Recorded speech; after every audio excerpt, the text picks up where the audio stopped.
शेतकरी मित्रांनो smart farmer उजर युट्यूब चॅनलमध्ये आपलं सहर्ष स्वागत। आज आपण एका केळीच्या प्लॉटवर आलेलो आहे। तर शेतकरी मित्रांनो, केळी जेव्हा आपली निसवड होत असते किंवा निसवड झाल्यानंतर जी आपली पत्ती कटिंग असते ती जर शेतकऱ्यांनी योग्य प्रकारे केली तर आपल्याला जो घड निघत असतो आपला तो घडाला योग्य प्रकारे हवा खेळती राहिली आपल्या केळींची साईज चांगल्या प्रकारे बनत असते।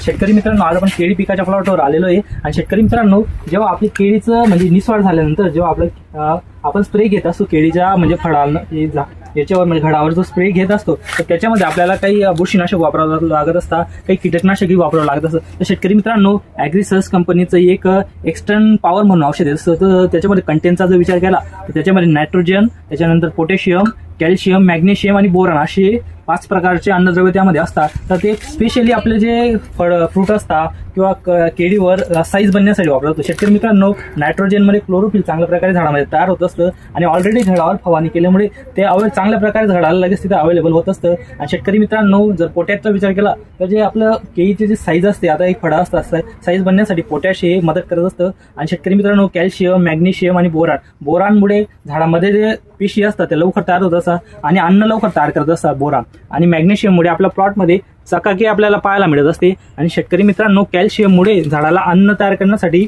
मदत करत असते, आपल्या प्लॉटमध्ये चकाकी आपल्याला पाहायला मिळत असते।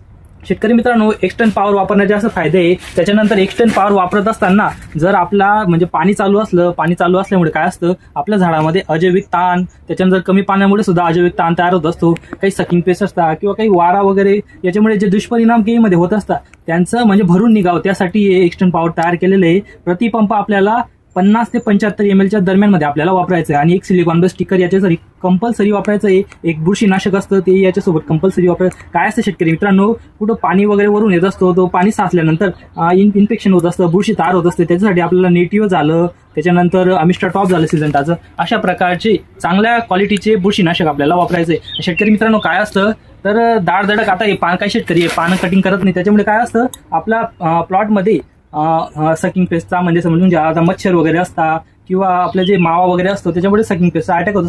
त्यासाठी आपल्याला पिप्रोनिल एका फवारणीमध्ये, त्याच्यानंतर एका फवारणीमध्ये कॉन्फिडर असे कीटकनाशकही आपल्याला योग्य प्रमाणामध्ये वापरायचं आहे। जर पिप्रोनिल घेतलं तर 30 ml आपल्याला वापरायचं आहे, कॉन्फिडर घेतलं तर 8 ml आपल्याला वापरायचं आहे। तर शेतकरी मित्रांनो, हे झालं आपलं कीटकनाशक झालं, एक बुरशीनाशक झालं, त्याच्यानंतर एक्सटर्न आपल्याला कंपल्सरी याच्या 3 फवारण्या। शेतकरी मित्रांनो, वापरत असताना आपल्याला काही खतं असतात, फॉस्फरस युक्त जे खत आहे त्याच्यामध्ये हे वापरायचं नाहीये, सल्फर युक्त जे खत आहे त्याच्यामध्ये सुद्धा आपल्याला वापरायचं नाही। अशा प्रकारे आपण एक्सटर्नचा जर आपल्या केळी घडावर साईज बनण्यासाठी वापर केला तर आपल्याला उत्कृष्ट प्रकारे आपल्याला याचा रिझल्ट मिळेल। शेतकरी मित्रांनो, असेच केळी विषयी असो, निंबू विषयी असो, व्हेजिटेबलच्या कोणत्याही पिकाविषयी आपल्याला माहिती हवी असेल तर आपल्या स्मार्ट फार्मर उजर युट्यूब चॅनलला सबस्क्राईब करून घेणे। धन्यवाद। शेतकरी मित्रांनो, आपल्या प्लॉट पत्ती कटिंग असते, योग्य वेळी केली गेली तर आपल्या प्लॉटला जो घड असतो घडाला योग्य प्रकारे हवा लागत असते, त्यामुळे आपल्या प्लॉटमध्ये सकिंग पेस्टचा अटॅक कमी होत असतो आणि योग्य प्रकारे आपल्या फळांची साईज आपल्याला बनलेली पाहायला मिळत असते। असेच नवनवीन व्हिडिओ पाहत राहण्यासाठी आपल्या चॅनलला सबस्क्राईब करून घेणे।